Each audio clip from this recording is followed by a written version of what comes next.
sure we get all of the different food groups our bodies need and in healthy proportions that help our blood sugar. So this is what the ideal balanced plate looks like. You'll notice half of the plate is vegetables. Vegetables are so nutritious for us, and they are high in fiber, which helps us feel fuller longer.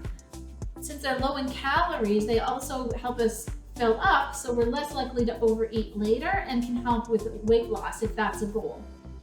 Fiber also helps your blood sugar not rise as much after a meal. So when other foods break down into sugar, the fiber in vegetables helps your blood sugar not spike as high.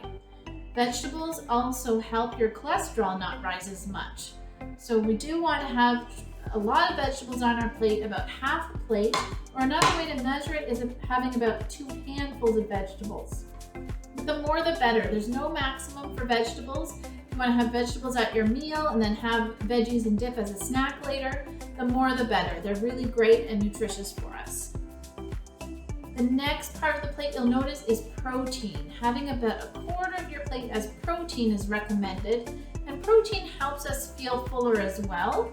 It also helps your blood sugar not rise as much when you have protein at each meal, but it is important to consider the type of protein you're having. So having red meat too often can make your bad cholesterol go up.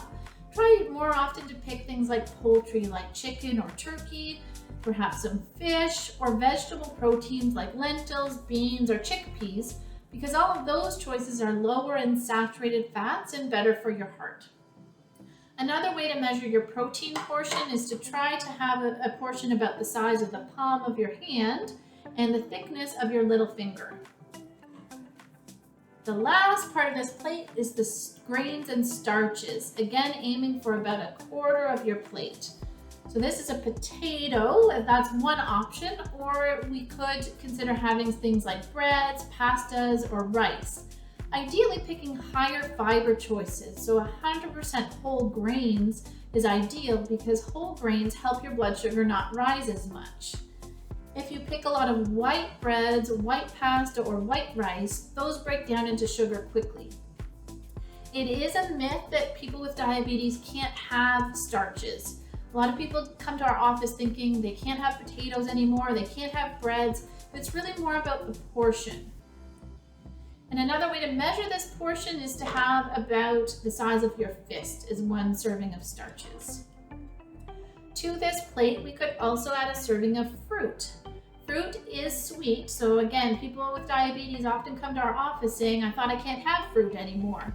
But it's about the portion. So a portion of fruit, again, is about the size of your fist or half a cup for most fruits, but that can vary quite a bit. So if you want to know more about fruit portions, talk with your diabetes educators. The reason it's good to get sugar from fruit rather than from things like cakes or cookies or pie is because fruit comes with good nutritious things like vitamins, minerals, and fiber. The last part of this plate that we can add is about 1 cup of milk. Up to 1 cup of milk per meal is a healthy amount. Milk gives us calcium, vitamin D, and protein, and it does have some natural sugars as well. So the foods on this plate that turn into sugar are called carbohydrates. So that is your milk, which has natural sugars called lactose. Fruit has natural sugars, and starches break down into sugars. Those are the 3 groups that we call carbohydrate foods.